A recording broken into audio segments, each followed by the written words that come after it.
Muito boa noite, tudo bem, galera? Já vou deixar aquela mensagem aqui. Sobe o som. Vamos falar hoje sobre judô e kettlebell. Como é que essa ferramenta é incrível? Eu sempre digo que o kettlebell é o verdadeiro canivete suíço para o preparador físico, para o personal trainer. Como que essa ferramenta está ajudando o judô brasileiro? E o meu convidado hoje é nada mais, nada menos do que o senhor Giovanni Marcon, que já está aqui na live. Então, sobe o som, judô e kettlebell, esse é o assunto de hoje. Vamos falar como é que o judô interage com essa ferramenta, como é que você pode usar, você que é professor de arte marcial, o kettlebell a favor do desenvolvimento do seu aluno. Mas já vou falar para o Didio. Didio, seguinte, já me chama aqui na câmera, vamos abrir, vamos começar a falar. O Didio, amigão meu, a gente já se conhece de longa data, já escrevemos livros junto, inclusive. Bora conversar um pouquinho, bora bater um papo com esse cara aqui, ó, senhor Giovanni Marcon. Olha eu aqui embaixo, aqui a gente junto com o Ricardo Botura, que está morando lá na Itália. Vamos trocar essa ideia então. Manda você que está entrando aí, já vai metendo aviãozinho, já chama a galera. Tá, Didio? Abre a câmera aí, vamos que vamos. Aceitamos. Opa, bora Santos. Bora Ferrinho. Vamos conversar com essa fera aqui. Entrando rapidinho. Vamos entrar ao vivo. Só aguardando o Instagram aqui resolver começar, né? E você, personal, já sabe, tá?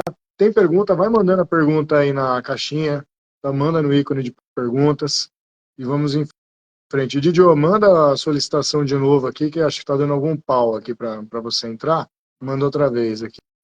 Vou aceitar, entrar ao vivo. Teoricamente está tudo funcionando, né? O Didio, para quem não sabe, já vou falando um pouquinho dele, é faixa preta de judô. Ela já passou por grandes clubes, já passou pelo Espéria, já passou pelo Esporte Clube Pinheiros, hoje está no Clube Atlético Paulistano, um cara que trabalha, é personal, né, professor de educação física, e trabalha com análise de dados do judô. Tá? Então a gente se encontrou faz tempo, tá? A gente se conheceu, deixa eu ver, acho que em idos de 2012, por aí, e eu já trabalhava com o kettlebell, já tinha algum tempo naquela época, e a gente começou a trocar figurinha, trocar figurinha, trocar figurinha lá atrás. A gente participou juntos de um seminário e estamos aqui até hoje. Certo? E Moça, aí? olha quem entrou na live, Douglas Vieira. Caraca, começamos bem, hein? Começamos bem a live. Fala, Douglas. Um abraço, doutor. Tudo bem? Douglas Vieira. Ô, Didio, antes de falar de você, só conta para o pessoal que está na live quem é esse Douglas Vieira que entrou aqui, que está acompanhando a gente. O Douglas é amigão do peito aí, uma referência pra gente no esporte, no judô, primeiro finalista olímpico do judô brasileiro, né? O cara em 84, em Los Angeles, foi lá, marcou e trouxe a frigideirinha dele pra casa. Só Não, o primeiro, O só o Douglas primeiro é muito finalista importante, olímpico do Brasil, né? uma pessoa muito importante nesse processo todo, porque lá atrás, né, quando a gente começou a estudar, querendo aplicar as coisas e tal, não tinha portas abertas, né, para incrementar e entrar muito tradicional, ajudou uma dificuldade muito grande para as pessoas aceitarem algo novo. E o Douglas não, já tinha cabeça boa, já logo de cara aí já aceitou as minhas ideias malucas, assim, então foi bem legal. Legal. Muito bem. Didio, então vamos começar lá. Tá? O pessoal aqui do meu perfil, a galera já me conhece, mas vamos falar de você. Quem que é o Didio? Quem que é o Giovanni Marcon? Quem que você é hoje? Por onde que você andou? Por onde que você começou? Como é que você chegou aqui até onde você está? Que eu já tenho, só essa pergunta já tem assunto para 15 minutos já. Bora lá. Bom, irmãozão, obrigado por receber aí. Um prazer estar falando contigo. Prazer Bom, eu também. comecei. Ó, o índio, cara. Olha só. Então, é, comecei lá atrás, né, cara? Eu me formei em Mogi das Cruzes, lá em Mogi eu iniciei com o PIBIC, né, com o projeto de iniciação científica, já comecei a pesquisar coisas com o judô, e eu me interessei muito pela área de análise de desempenho, né, desde lá. E daí foi sempre um desafio muito grande, né, tentar contribuir mais com o esporte, assim, com o judô, de uma forma mais controlada, com indicadores, com medição, métricas, né? Não se falava muito disso lá atrás, né? Então foi aí que eu conheci o Douglas, que eu comecei, fiz parte do meu mestrado, né, com ele praticamente, a gente publicou um trabalho junto, desenvolvemos softwares, tudo, de análise de desempenho. E aí eu passei uma temporada depois que eu terminei o mestrado fora, né, do Brasil, lá na Inglaterra. Aí só joguei squash. Eu acho que foi por causa do squash que eu comecei a trabalhar com kettlebell para fortalecer o ombro, né? Foi aquela lá atrás, lá em 2010, 14 que a gente começou, que eu conheci você lá na TFI com o Thiagão, com o Thiago Cesário, né? Que hoje está na Ironberg e tal. O cara é sensacional. Você trouxe o Arsene, lembra? O russo, Arsênio Jernakov, em campeão 2014. mundial, Levamos ele para comer no aprendendo kettlebell, restaurante mineiro aqui. Ele nunca viu tanta comida e tanta pimenta junto na vida. treinando campeão mundial de kettlebell, esportes russo, né? Então, os russos sempre foi uma incógnita pra gente, como que os caras eram tão fortes na luta, assim, uma força diferente. Ah, depois que começou a trabalhar com kettlebell, a gente começou a entender de onde que vinha aquela força, né? Daquele jeito de fazer e tal. E o kettlebell Uhum. sempre foi muito atrativo, porque é portátil, é fácil e tal. Então foi aí que comecei a brincadeira com kettlebell. E hoje está aí. Tá, faz parte praticamente de todo o treino físico, tem uma partezinha com kettlebell para os atletas brincarem lá. Isso aí. Legal, bacana. Ó, então, assim, quando eu trouxe o Arsênio Jernakov aqui para o Brasil foi em 2014, né? Que eu digo que é o ano que oficialmente começou o Kettlebell Esporte aqui no Brasil, né? E você já tinha tido contato com o Kettlebell, então, antes, foi lá na Inglaterra já que você teve o contato? Não, foi aqui, foi na TFI lá com Foi com o vocês e Thiagão tal. mesmo. É. E o Thiagão também começou, meio que começou o Kettlebell junto comigo, né? Naquela época lá que eu trouxe Steve Cotter, trouxe Jerônimo Milo para o Brasil, então a gente já volta para 2012, já volto para 2013, que eu estava querendo na época exatamente o que você falou, Didi, entender como é que russo batia tão forte se os caras eram tão pequenos em proporção com outros caras que, para bater daquele jeito, tinham que ser muito grandes. Então chegava um russinho magrinho, tomava cada cacetada de ir para fora do tatame. Eu queria entender como é que um cara tão magro me batia, a sensação era de estar recebendo uma portada de cofre de banco, é que eu sempre É. falo. Aí eu fui estudar e os caras falaram, entre outras coisas, né?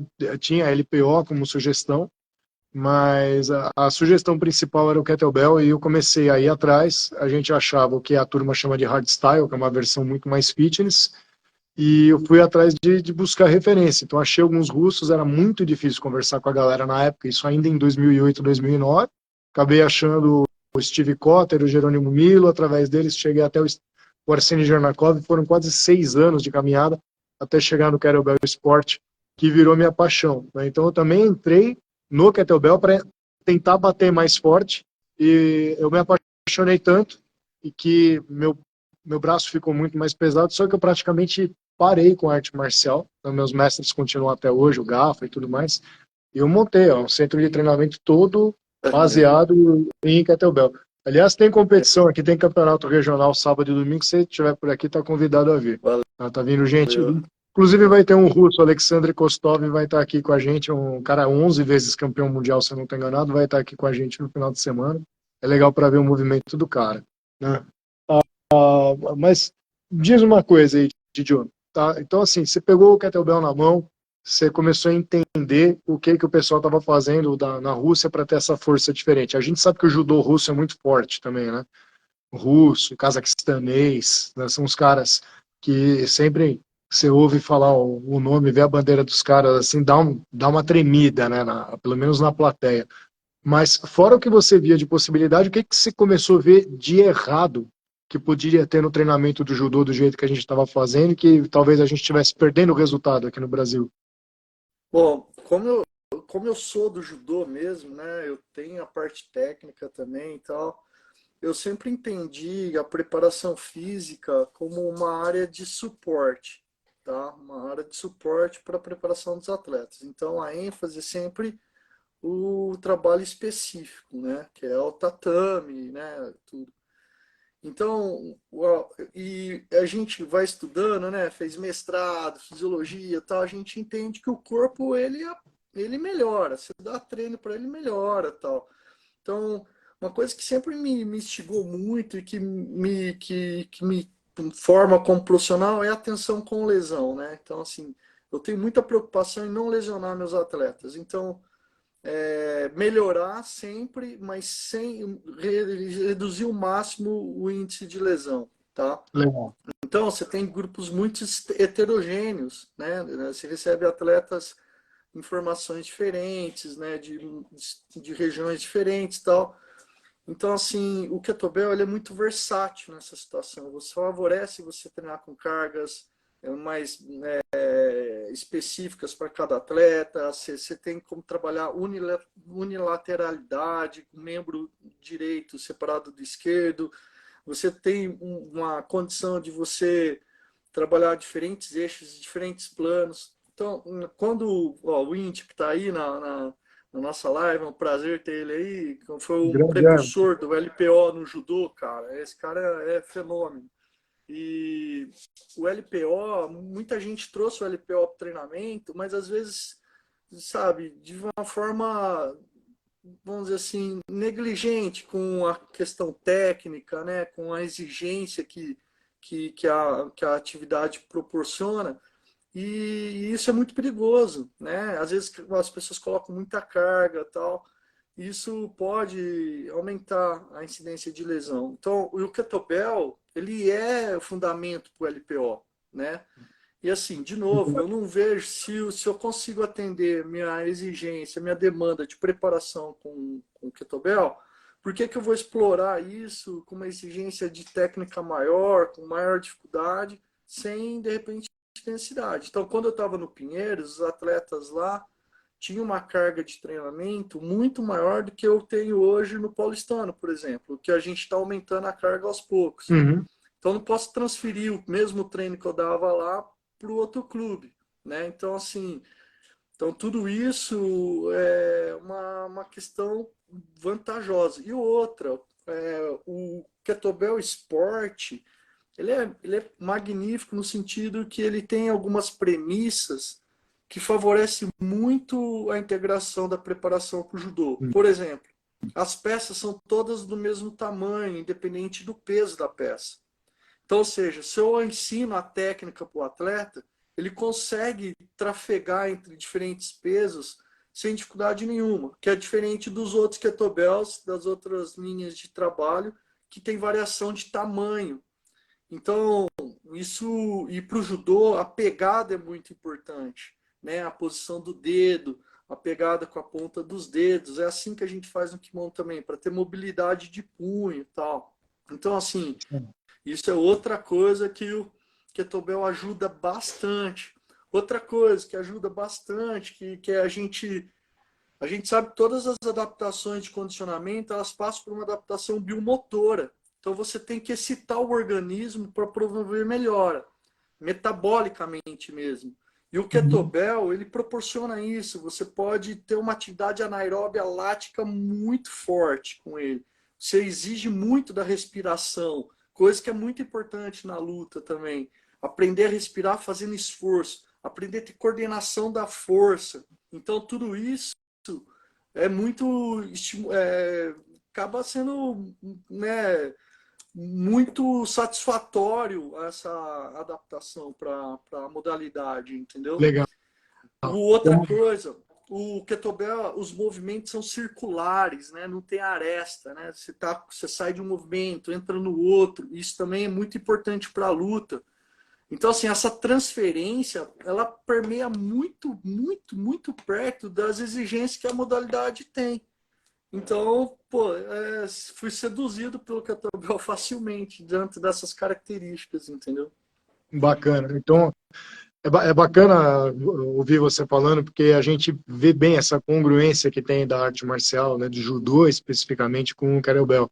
E eu brinco assim, para quem não conhece, lá atrás tem os kettlebells de competição, tá? Então, o azulzinho aqui, gente, é de 8 quilos, marrom 12, amarelo 16, roxo 20, verde 24, laranja 28, tem um vermelho que está lá no pé do meu rack, ali de 32 quilos.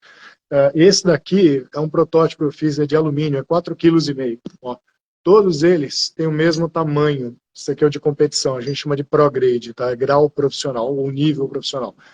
Ah, o outro é melhor, é pior. Não. Os outros são mais antigos, são peças clássicas, de um jeito de fundir que era mais simples, que você faz uma bola de ferro, põe uma alça. Que aumenta o peso, aumenta a bola e normalmente aumenta a alça. Tá? Esses aqui são ocos. Tá? Então eles engrossam de fora para dentro. De 32 quilos ele é praticamente todo maciço. O que tem de vantagem aí, me permitindo o adendo, é que assim, você encaixou a mão nesse daqui de 4 quilos, de 3 quilos que eu tenho ali também, você encaixa até 32. Então a pegada é sempre a mesma e a forma de você pegar, não assim. Né? Eu sempre falo, cobre o amato. Né? Assim, você estrutura teu punho e é super importante. Para a luta você está estruturado. E não só aí para o judô, né, de mas que nem no caso eu também venho da arte russa que tem trocação, né, até o próprio impacto. Então, para o agarre e para o impacto, para os dois o kettlebell funciona. Então, eu acredito que para boxe e outras também, a gente pode, mais para frente, procurar colegas que deem essa informação, mas deve funcionar também, cara. E achei muito bacana você falar da parte metabólica, porque assim, dependendo da forma como você trabalha, né, se você trabalha de uma forma mais restrita, levar um kettlebell do ombro acima da cabeça pode ser um trabalho lático, pode ser pelo volume, pode ser um trabalho fosfagênico pela carga. Né? E se você entra com uma técnica esportiva, ele vira um aeróbio. Então, a mesma carga, você mexendo na biomecânica da coisa, você altera o perfil fisiológico. Né? E, Não, você tem aquelas opções de fazer mobilidade com a peça. Você pode fazer todo o trabalho, né, de deslocamento. Você pode fazer a parte, por exemplo, né, que você fala bastante, né, a maratona, né, fazer, pô, ficar jogando a peça aí 40 minutos para uhum, cima. Então, seja, às vezes você não, pô, qual atividade você vai proporcionar para a pessoa perder peso, né? Corrida, esteira? Não, você pode fazer o kettlebell durante 1 hora. Você sim. E está pode fazendo treinar. aeróbio embaixo de carga, que você vai minimizar a sua perda de massa muscular. Né? Exatamente. Então, às vezes O, você tem atleta que tem lesão na perna, né? Tá com uma lesão na perna. E aí, não treina? Não vai manter o peso? Não, com o kettlebell você consegue fazer o treino, né? Você tem a levantada turca, né? sim. Então você tem que faz o trabalho de mobilidade, aquela chave de braço, você tem todos aqueles movimentos de quadril, né? Quadril, cara, quadril é muito importante para o judô, então assim, não tem nem o que Totalmente, né? falar. É, você estimula muito, né, a questão da mobilidade, da aplicação de força, a própria coordenação de força por quadril, né, onde você propaga toda a energia que você aplica no solo e ela Uhum. volta para você conseguir levar a peça acima da cabeça. Então, assim, é, cara, é fantástico, não tem nem o que falar. E, além de tudo, né, passamos pelo Covid, né?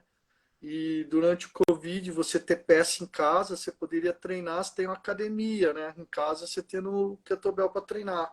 Não fica dependente só de equipamentos mais, vamos dizer assim, sofisticados, vamos dizer assim. Então, é uma ótima opção saber treinar com kettlebell É. nessas circunstâncias. Didi, eu vou mostrar aqui, ó, a capa do livro que a gente escreveu junto, né? Tá aqui, ó, Métodos Contemporâneos para Elaboração de Programas de Treinamento de Alto Rendimento. E tem muita gente que já falou assim, ah, mas essa modinha do kettlebell, né? Eu tenho algumas imagens aqui para mostrar a modinha da galera, né? A modinha, a modinha, a modinha, pessoal da arte marcial na China trabalhando com blocos quadrados com alça, tem competição dos artistas marciais até hoje. A modinha, lá no Museu de Alexandria, né? Uma pedra, o cara entalhou uma alça, uma pedra de 142 quilos, considerado o primeiro kettlebell da história, né? A modinha de kettlebell e arte marcial, se eu não estou enganado, existe aqui pelo visto da Pedra de Gibeon desde 1200 a.C. Então, a modinha do kettlebell que a gente está, ó a cara de novinho aqui, ó. A modinha do kettlebell que a gente está lidando aí há tanto tempo, vem de muito longe, cara, vem de muito longe, tá? E por acaso eu achei que tem uma foto do Arsênio Jernakov aqui, ó, Ah, é. 10 anos atrás, aqui no Brasil, tá? É. E tem uma galera aqui que tá na live, aqui tem o Nedian é um atleta também de kettlebell lá de Brasília. Ele está falando que ele é um artigo que deu um ganho de 14% em condicionamento, trabalhando com kettlebell no artigo em relação à turma que trabalhou com esteira e com bike, né? E eu acredito que tem muito a ver com isso que você falou, né? Os movimentos do kettlebell, quando você trabalha, são muito parecidos com o movimento da luta. Então, como o VO2 ele é atividade dependente, né? O carregamento do oxigênio, provavelmente você tem um outro ganho aí, além de gripe, além de potência, além de transferência de energia, mas tem um ganho de VO2 também, né? Você que é o cara, né, da análise de dados todos aí, você conseguiu comparar já dados pré começando a trabalhar com kettlebell e depois de começar a trabalhar com kettlebell com seus atletas? Ou no Não, Pinheiros? eu não estratifiquei ainda por tipo de treino, tá? Mas assim, uma das preocupações que a gente tem é diversificar o máximo possível o treinamento, né? Para tudo, né? Porque se deixar muito restrito na parte técnica, tatame, essas coisas você pode aumentar a incidência de lesão, né? Então, uma das coisas que eu controlo é a distribuição dos treinos, tá? Mas Tá, ainda não separei assim para medir. Mas eu acredito que deu resultados interessantes, porque o que eu tenho reparado? Que a gente consegue ter aumento, né, das valências. A gente tem uma parceria lá no clube com a USP de Ribeirão Preto, né, com o professor Papote, com o professor Henrique, o professor Tito, são pessoas sensacionais lá de Ribeirão Preto. E a gente sempre faz avaliações lá. E o que uhum. a gente percebe? A gente percebe que os nossos atletas têm melhorado força, as valências, e têm controlado melhor o peso. Então, uma das preocupações que eu tenho atleta que ganha massa muscular com muita facilidade, cara. Então, se entrar no treino convencional de musculação, assim, de aumento de força, os caras ganham muita massa. O kettlebell favorece você ganhar força sem ter tanto aumento de massa, porque é mais metabólico mesmo, assim, entendeu? É porque você Então, a parte tem a mais questão da. anaeróbica. Até você tem, desculpa te cortar, mas até porque você tem a questão do atleta estar dentro da categoria de peso para luta, né? Se o Exatamente. cara Isso é muito importante sobe, pra gente. talvez ele subir de categoria, ser o mais leve da categoria, numa faixa não pode ser o cenário mais interessante dentro do judô, né? Não, o controle de peso é muito importante pra gente. E que nem a gente tá conversando também, é só quem treina que sabe mesmo. O corpo fica diferente, cara. Ele fica duro, ele fica. Não é um duro de falta de mobilidade, é um duro para aguentar pancada mesmo, Denso. sabe? Quem treina com kettlebell, ele fica com uma crossa, assim. É só quem treina mesmo que A percebe, casca né? grossa, né? É, Literalmente fica casca grossa. e não necessariamente fica volumoso, inchado, não é uma hipertrofia, aquela inchadona cheia de água, assim, né? Fica duro mesmo. É engraçado, né? Eu tem um termo do Kung Fu que eles falam, se não me engano, a camisa de ferro, né? Eu tenho a sensação que o kettlebell ajuda a promover isso. Como ele tem muitos pontos de apoio no corpo, né? É, Principalmente antebraço, ele bate, eu é acho que vai bastante. bater na peça durante. E aquilo, né? Você tem que ser amigo da peça, tem que trabalhar com ela no ar, né, tem que estar sempre amortecendo e tal, porque ela vai batendo, né, vai fazendo, vai batendo. Então, assim, É, tem que ser é, amigo da peça. é aquele teu amigo sincero, que você, é que nem o chão, né? Se você caiu errado, ele vai te avisar que você caiu errado. Se o Kettlebell também trabalhou errado, ele vai te avisar que você está trabalhando errado. Ô, Didi, uma curiosidade, na parte de preparação do atleta, pensando na parte física mesmo, você coloca o atleta para trabalhar com pessoas acima ou abaixo da categoria de peso dele, para ele trabalhar com diferentes velocidades, diferentes cargas, no gesto da luta propriamente dito? Então, essa é a parte mais técnica que o Dogão, né? Mas assim, o que eu sempre oriento os atletas? No tatame, né, na hora de treinar, eles têm que estar sempre dispostos a treinar com todo mundo, né? Então, quando pega um atleta que é mais leve ou que tem menos força, é para ele treinar mais técnica, ele tentar usufruir, né?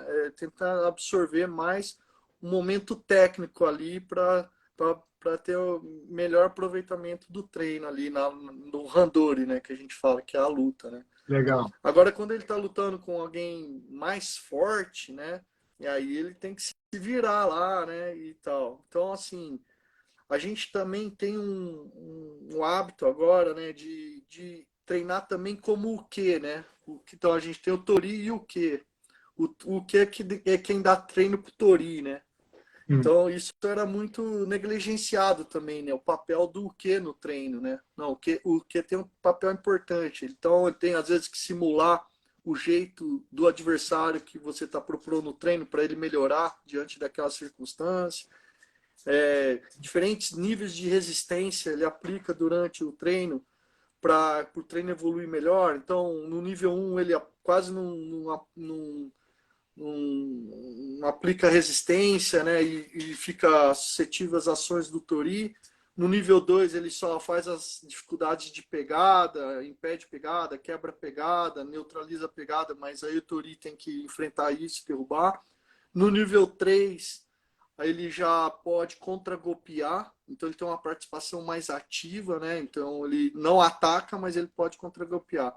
E no nível 4 aí ele já luta praticamente de igual para igual com o Tori, proporcionando uma exigência maior de qualidade do Tori. E ele treina também, porque aprender a defender também é importante no esporte, né? Então, isso é... Legal. Cara, eu vou fazer uma analogia aqui, porque eu brinco o seguinte, ó. Quando eu olho para essas peças aqui no chão, da mais leve para mais pesada, eu sempre falo que cada um desses aqui é um adversário que eu estou lidando e cada um deles me ensina uma coisa. As mais leves me ensinam a ser absurdamente técnico, porque senão elas saem voando, eu não tenho qualidade nenhuma. As do meio me ensinam a ser mais veloz e mais resistente, e as mais pesadas me ensinam a ser mais calmo, mais relaxado e mais forte. Então, eu acredito que você tem um nível 1, nível 2, nível 3, nível 4 aqui também, É, fazendo uma análise de similaridade. Eu encaro cada uma cara, como um oponente que tem algo a me ensinar. Esse que é o papo do faixa preta, né? Você nunca sai falando, não, o cara ganhou de mim. Não, ele te ensinou alguma coisa, né? Você que está em fase de aprendizagem ainda. Né? E é essa é sensacional que você tá... o peso. Desculpa. Não, mas, cara, foi impressionante. Falei isso para os meus atletas hoje no treino. Falei assim, cara, vocês ficam pensando lá na competição. Cara, vocês têm que ganhar o treino. Eu passei um treino super duro para eles, assim, né? E eu testando, falando, cara, você tem que vencer o treino, você tem que entregar o treino. Se não conseguir concluir o treino, é Uhum. porque precisa treinar mais. Falei hoje isso para eles, né? Então, É, assim, pra quem é do esporte, a gente tá ligado, né? É isso mesmo, cara. Não tem jeito. É só jogar pra cima e outra coisa que eu falo também, eles têm que ter a técnica suficiente para levantar qualquer peso. Esse é o ponto. Uma vez, pelo menos, eles têm que levantar. Com técnica, né? Você sabendo a técnica, você pode dar a peça mais pesada. Pelo menos uma vez ele consegue fazer. Seja sim. o snatch, seja o long cycle, seja o que for, né? Uhum. A técnica ela tem que te dar o direito de fazer pelo menos uma vez com qualquer peso, né? Então isso é importante. É. O Edi Fabrin fez o comentário, a cada dia um treino novo, porque nós mesmos somos nossos adversários.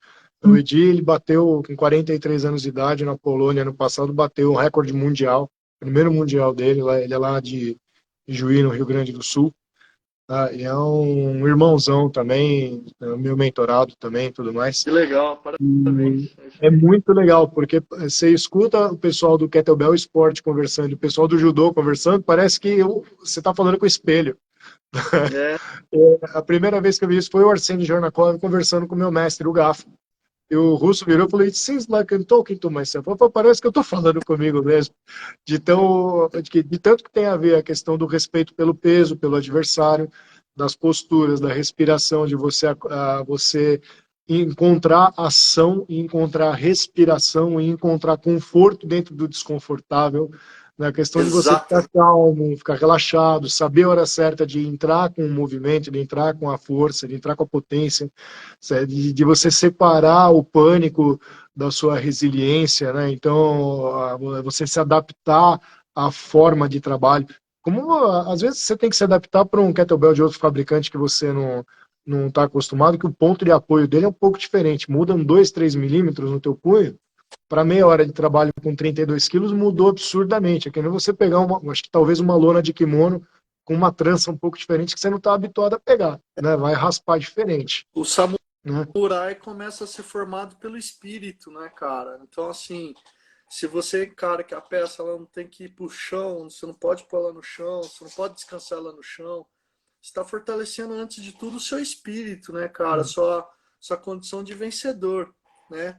Você se deixar, pô, colocar a peça no chão é a coisa mais fácil que tem. E eu falo para eles, não deixa a peça no chão, cara. Descansa com ela em cima. Descansa com ela, né, empunhada, né, cara? Então, é isso que a luta exige, né? Se você põe a mão no chão, o adversário vai te amassar, cara, entendeu? Se você desiste do combate, vai te amassar. Então, tem que fortalecer o espírito mesmo, né? Então, eu gosto demais, cara, não tem jeito. Pelo menos 2 sessões na semana tem kettlebell, não tem jeito. Os Né? caras passam, Até são porque se você começa, amassados. você começa a colocar o peso no chão, você começa a acostumar teu cérebro a perder. E você começa a aceitar a desculpa. E ao invés de você treinar para você evoluir, você começa a treinar para perder, né?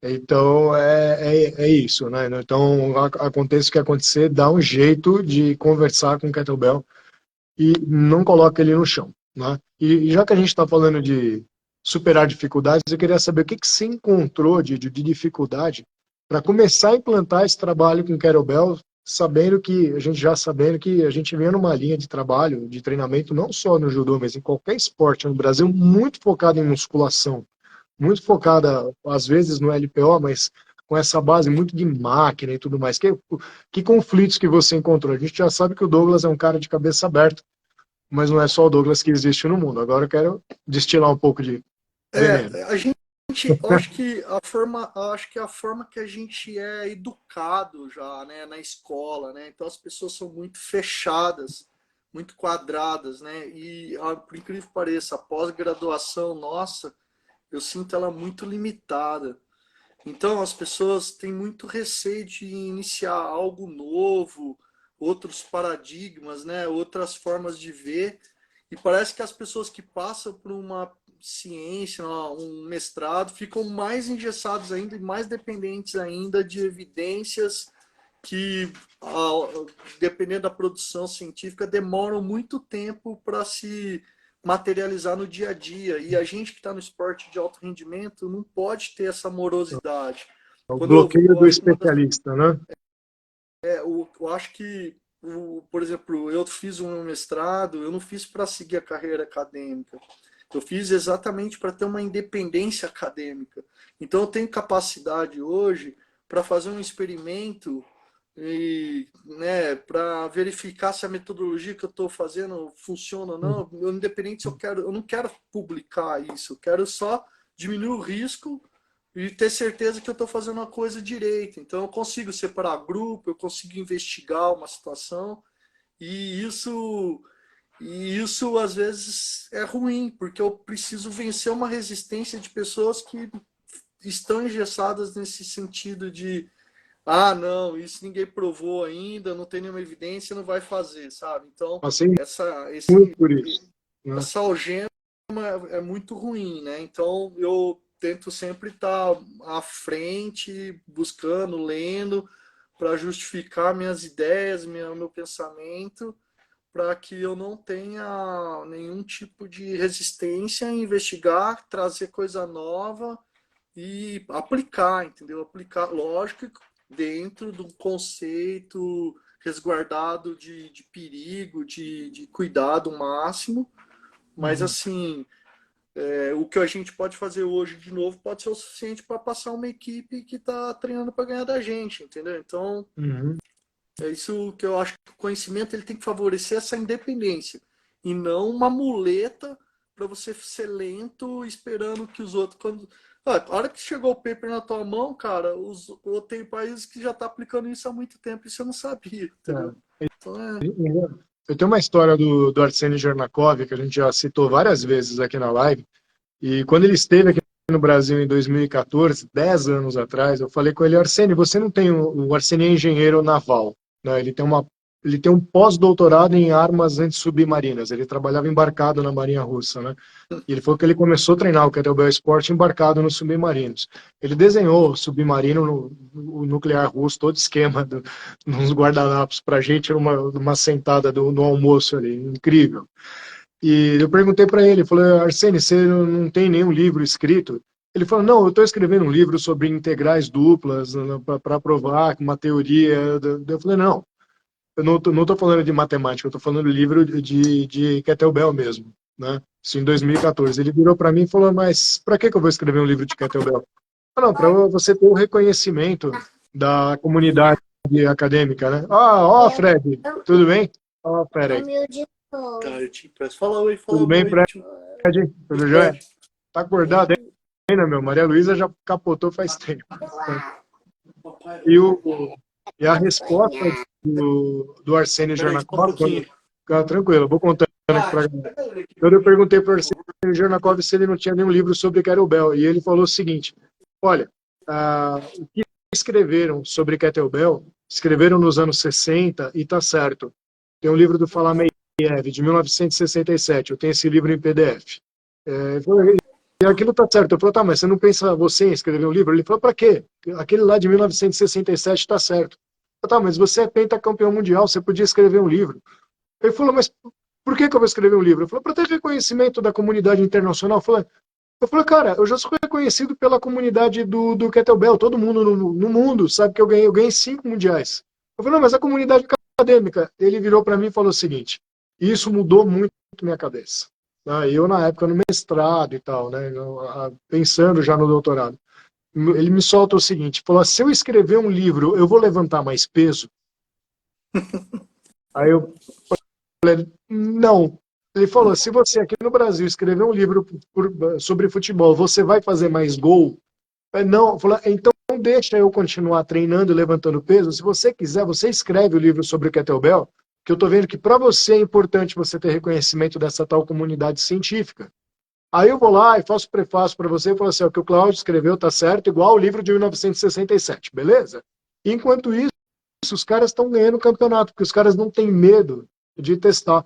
E aí, Didio, você como cientista, né, como pesquisador, assim como eu acho que você tem uma clareza muito grande de ver que o processo científico é ter um bando de louco fazendo alguma coisa, né, ou treinando kettlebell para ser atleta de kettlebell, ou treinando com kettlebell para melhorar o judô, ou para melhorar a qualidade de vida, como é o caso dos meus alunos aqui.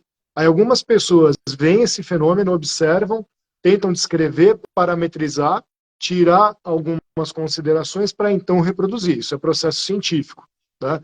Eu acredito que o problema aqui do Brasil é que o cara só acredita na evidência científica, que é uma coisa que leva décadas para você conseguir comprovar. Evidência, você tem que ter milhares de estudos feito de centenas de jeitos, com uma epistemologia completamente diferente uma da outra. Tem que ter vários approaches, você tem que ter meta-análise, você tem que ter uma porrada de coisa. E enquanto isso, essa briga de gato e rato que está acontecendo, quem está lá na frente mexendo com o treino, com o kettlebell, testando, é o rato. O rato está sempre na frente do gato. E enquanto o rato estiver comendo queijo, né, os amigos do rato estão tudo felizes.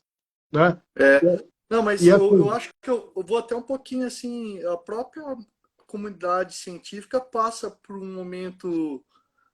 crítico, porque sabe que a produção científica depende de publicar artigos e às vezes nem tem qualidade o artigo, o assunto nem é tão importante, mas o cientista ele é reconhecido pelo número de publicações que ele Sim, tem. Então, assim, isso já é um problema. Mas antes disso, a questão é assim, hoje a gente está passando por uma das maiores transformações da nossa humanidade, né? Com nível de tecnologia, conhecimento, com inteligência chegando e tal.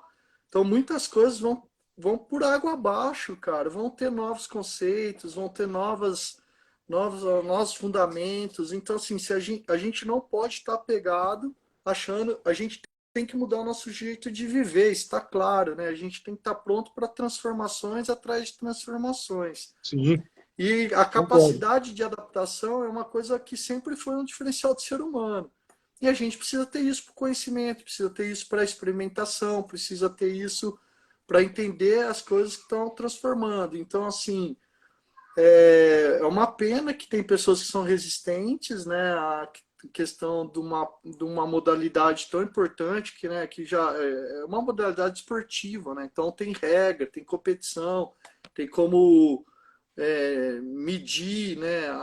O pessoal falava, não dá para quantificar carga com kettlebell. Claro que dá, cara.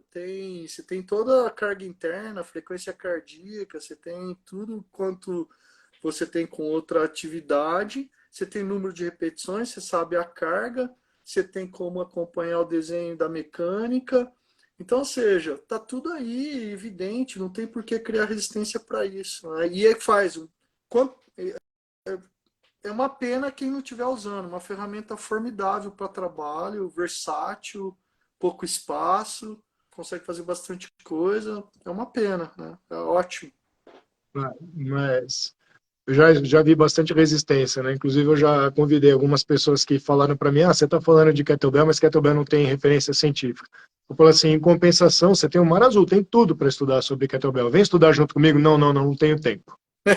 Então, pelo menos não atrapalha, sabe? Você não está para ajudar, pelo menos não atrapalha. Mas é muito louco. Didio, deixa eu te perguntar outra coisa. Falando sobre resultados, assim. Você falou que você não chegou a medir especificamente, estratificar os resultados que você teve nos clubes, tá? Mas Mas você teve. eu tenho uma coisa para te contar. Eu desenvolvi um Diga. dispositivo que eu tô quase com patente na mão para medir isso. Ai, que maravilha. Aí sim. É, Tem patente de dispositivo. é, Eu já logo eu respondo isso para você. eu, Tudo eu, bem. eu desenhei o melhor kettlebell do planeta, cara. Você desenha um dispositivo para medir o que a gente faz com ele. É isso aí.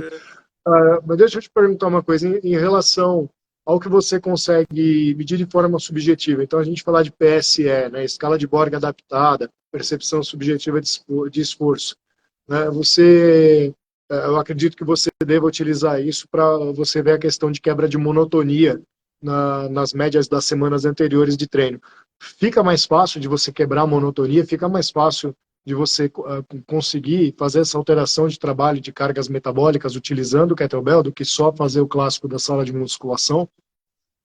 Ah, cara, eu faço um combinado, né? Então eu tenho atividades que eu trabalho com fases do treinamento por conta da distribuição das competições, tá? E dentro desse trabalho eu mesclo por várias circunstâncias, né? Então a gente tem que ser versátil, a gente tem que se adaptar às condições que a gente tem. Então, uma coisa são os treinos que eu tinha lá no clube, agora a gente está em outro local. Então a gente tem que se adaptar à situação que a gente tem lá. Então eu trabalho no tatame, eu trabalho em espaço livre, eu trabalho com equipamentos. Então eu estou sempre mesclando essas atividades, de novo, porque eu entendo que eu reduzo a incidência de lesão conseguindo ter essa distribuição de treino. Então, assim, eu tenho momentos da semana onde eles estão na sala com equipamentos, mas explorando movimentos complexos, não tão segmentados. Eu não sou muito adepto, né, a equipamentos Uhum. segmentados. Assim, eu procuro dar o máximo possível de atividades coordenativas, de membro superior com membro inferior, porque eu acho que é a exigência da luta. Então, por exemplo, eu evito dar exercícios deitados, né, com supino, essas coisas, porque eu acredito que ele precisa estar com o pé no chão, fazendo força de empurrada, fazendo força de puxada com a perna no chão. Então, verticalizar mesmo as atividades. E o kettlebell é muito versátil, né, cara? Então, assim, quando eu tenho um atleta que está passando por um momento diferente, que ele precisa fazer uma atividade mais de solo, eu posso fazer todo aquele trabalho de mobilidade, todo aquele trabalho de estabilidade com a peça, eu faço, né? A gente pode, eu trabalho mesclando, intervalo, eu faço intervalado, intervalo, entendeu? Então, eu quero aumentar a intensidade do esforço, eu diminuo o intervalo de recuperação e coloco já uma série de swing ali, ou de snatch, dependendo da ênfase que eu quero dar naquela sessão. Se eu quero que pega mais ombro, então eu dou snatch. Se eu quero que pega mais peitoral, já pego um push press no long cycle, né? Então, assim, muito versátil, cara, é muito louco. Eu posso fazer um treino só de kettlebell, eu posso usar o kettlebell como um elemento do treino, eu posso usar o kettlebell como aquecimento do treino, eu posso usar o kettlebell como a fase final do treino. Cara, é muito. Eu posso para bater no atleta, brincadeira, eu amo eles de coração. A vontade, às vezes, é de jogar um na cabeça, mas tá tudo certo. É legal. Cara, bacana demais. Bom, Didi, eu acho que é o seguinte, cara, a gente tinha que escrever um outro livro para falar só sobre kettlebell e artes marciais, cara. Tinha que fazer isso daí e você, já tô abrindo aqui, eu tô a fim de fazer e eu acredito que você que tem que ser o cara para escrever o capítulo sobre judô, né? Eu vou- Não, vamos pensar direitinho sobre isso, cara, Não, que tá tendo bastante você coisa pra pensa fazer. muito, vamos fazer. Você fica 15 anos pensando, vamos fazer logo. Semana que vem tem que estar pronto já o seu capítulo. Bora. Que nem você fez comigo com o livro do CREF. Eu tava da Ana internada, você chega lá, vamos escrever um livro. Em 5 dias o livro estava pronto. É Não vem verdade. enrolar, não. Você me joga na puta fogueira. Lá eu entreguei 50 páginas. Ai, meu.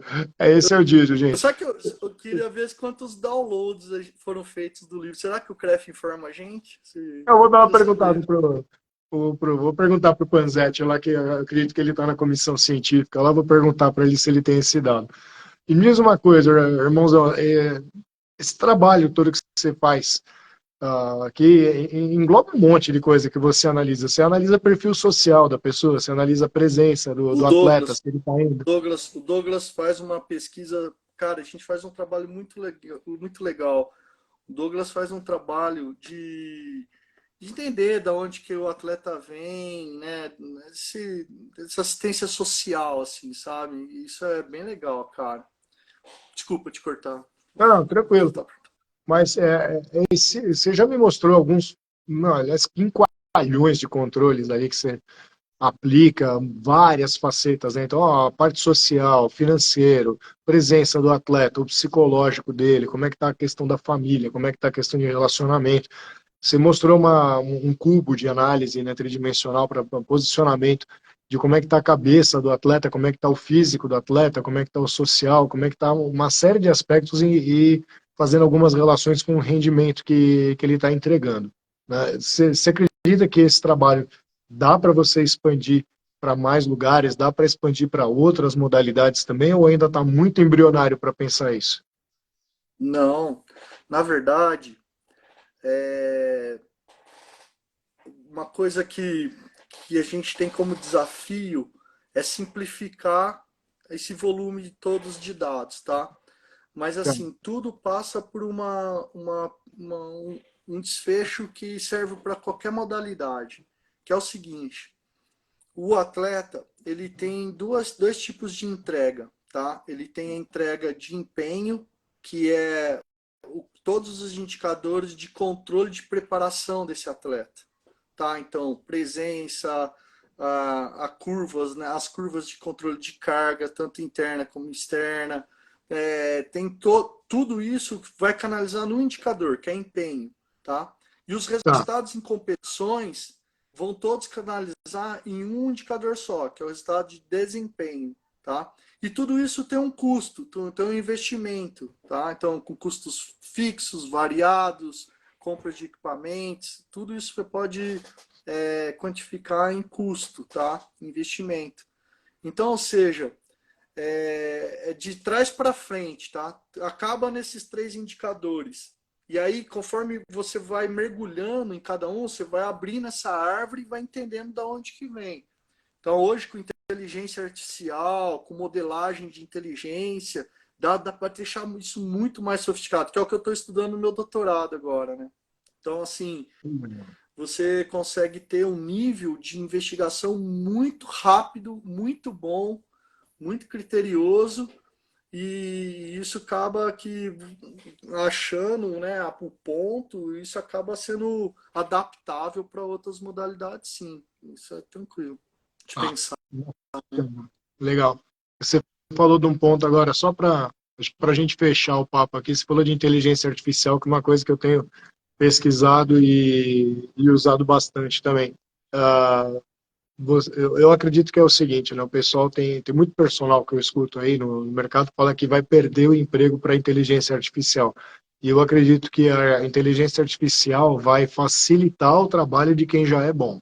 Eu acredito nisso. E você é um cara bom pra caramba e tá aí, estudando inteligência artificial e aplicando para sofisticar um trabalho que já é diferenciado. Então, não sei se você concorda comigo, mas eu queria deixar um recado aqui pra galera. Meu, sempre sempre estude, sempre invista no seu conhecimento. Eu e o Didi, a gente tem praticamente. Nós temos a mesma idade, né, Didi? Eu tô com 48, você tá? Mesma coisa, né? Um ano a Eu menos. tenho 31, 31. 31 eu também Brincadeira, tenho, só que eu tenho mais 17, seu viado. tô brincando. Não, o que eu acho que é o E nem seguinte, todo mês do ano tem 28 dias, alguns têm mais. a, a conversa ela tem que começar certa, tá? Então, assim, a gente tem que entender que não é a inteligência e o ser humano, as coisas dicotômico, né? Não, agora a gente está falando de uma capacidade que a gente não tinha um tempo atrás, que é o de ser humano expandido.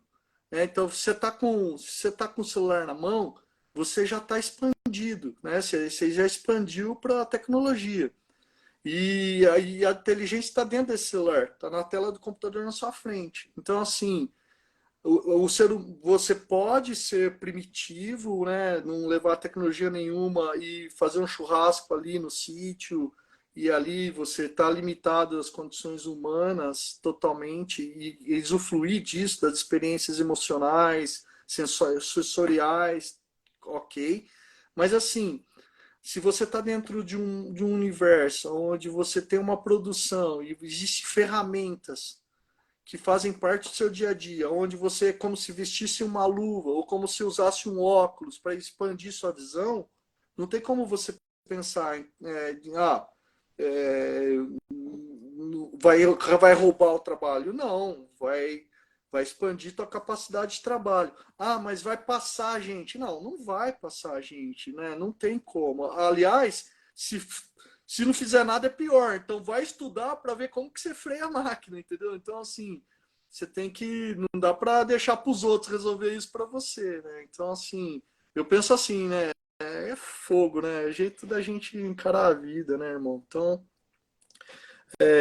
tem muita coisa boa vindo, vai mudar muita coisa, muito jeito, porque a velocidade das coisas acontecerem vão ser outra, vai ser maior, o volume maior de conhecimento. Então, assim, a gente está passando aí por um dos momentos de maior transformação da vida do ser humano vai ser agora, cara. É isso que a gente está passando. Não tem como pensar que não é, né? Não tem jeito. Essa é a É minha isso aí. opinião. Maravilha, doutor. Bom, Didi, quase uma hora de live já aqui, 10 e Posso, 15 da noite, cara. Vai passar rápido, né? A gente fala pra posso, caramba.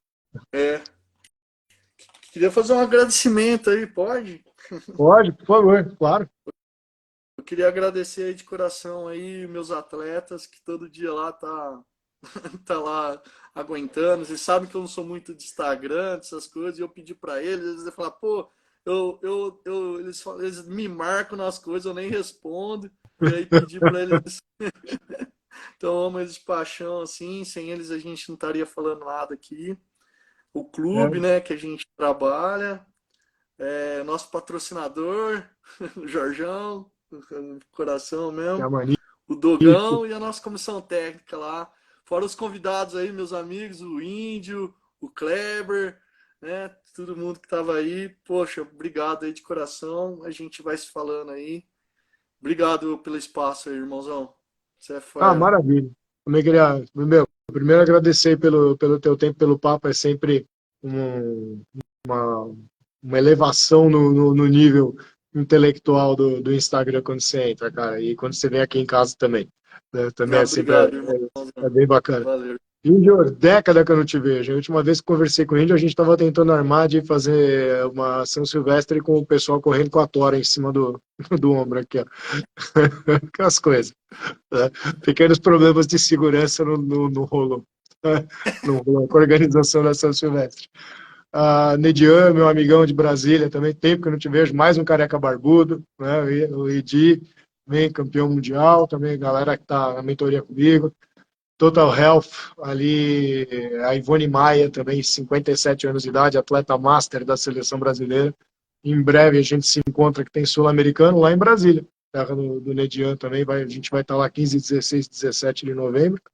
E Douglão também, obrigado Douglas aí por ter entrado, por dar uma boa noite para a galera, sempre um prazer sentir a tua energia por perto. Tá? Para a galera do judô também, muito obrigado. Os. Só Valeu, tenho irmãozão. a agradecer a vocês. Uma ótima noite e vamos escrever esse livro. Eu vou te dar uma semana para escrever, você me deu 4 dias. Valeu, irmãozão. Valeu, gente. Tchau. Boa noite aí. Tchau, tchau. Vai ficar salva a live e depois eu compartilho. Tchau, tchau. Fechou. Valeu.